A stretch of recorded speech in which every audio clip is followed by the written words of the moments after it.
we're going to take a look back at some of the more memorable stories.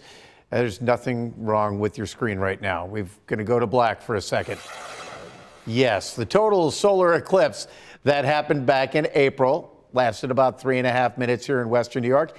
It was pretty cool. I thought the cloud cover added to the experience. Yes, clear skies would have been preferable, but to get a landscape view from the lakeshore, which I did, and with the clouds, and to see everything just go, you could literally see the march of the shadow of the eclipse cross the lake because of the clouds. Because we were one of the few downtown areas that the eclipse was crossing, the center of the path. Right. So, and fun fact, the last time it happened in Buffalo, 1925. The next time, I hope you caught this one, because the next time isn't going to happen until 2144. Yeah. So, also, speaking of memorable weather events, remember this?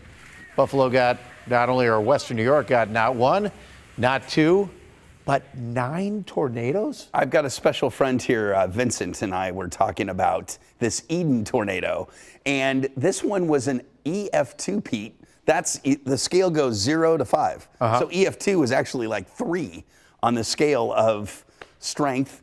And this was a big deal, and I remember this day, the warning was issued, and the path took it right towards, it eventually went to East Aurora, and then towards Wales, and then it lifted, and then dropped down again near Darien. But this was pretty significant damage. It's got to be one of the more powerful 100% tornadoes that have ever hit Western New York. Yes, EF2s have happened here sporadically. I don't think we've had anything stronger than that. So yeah, look at that, the roof. Yeah, and speaking of firsts, first time ever a tornado has hit downtown Buffalo. That was also a crazy day. Yeah. And it wasn't necessarily a water spout coming on land. This was a tornado over Ontario. Right. And then across the Niagara River. Across, and then right into downtown. And it was surreal to see office buildings here locally interacting with a tornado. And it jaywalked across Niagara Street. It did. And there's still damage. Ticket issued. That's right. And here's another fact for you. 9 in Western New York is unheard of. 32 tornadoes confirmed across the state. Pretty prolific for tornadoes. New York gets tornadoes, but 32 is, that's a pretty big year. Also, this past summer, now this is a story that really hit me emotionally because it's my old neighborhood growing up. The Allentown iconic location, the Pink Flamingo, as we knew it when I was a kid. The old Pink, as a lot of people know it, just went up in smokes. And we were covering it basically live during Daybreak as this was happening. And then we found out, on top of everything, that it was set on fire on purpose.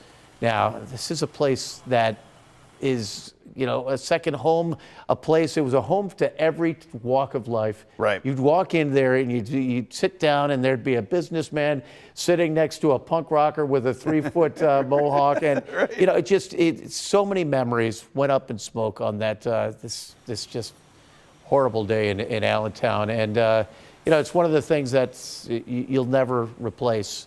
The ambiance. Was it ambiance? It's too fancy a word for the ambiance.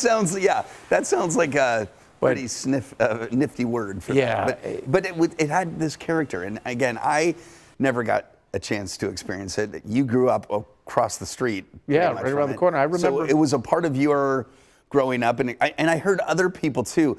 Chris Parker from WGR Radio was talking about what it was like to close out a night and say, should we go to the Pink? Yeah, let's go to the Pink. Yeah. Well, usually it was never a conscious decision. It was just, okay, and then you go to town restaurant for breakfast right after that, and then go home in the light of day. Yeah, right.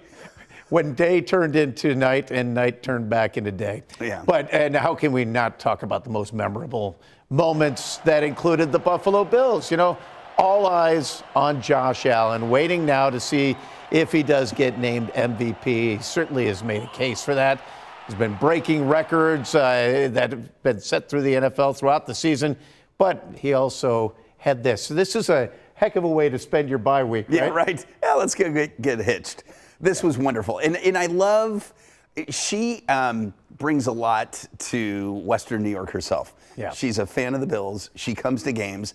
There isn't this overexposure of her fandom. Right. But you see her taking pictures with fans, and she fits the role. And congratulations to Josh and to their relationship. Yeah, Josh obviously fits well into Western New York, and Yeah. you're right, Haley Steinfeld does as well. So you can continue talking about your favorite moments of 2024, and you probably will right up until about midnight tonight. Right.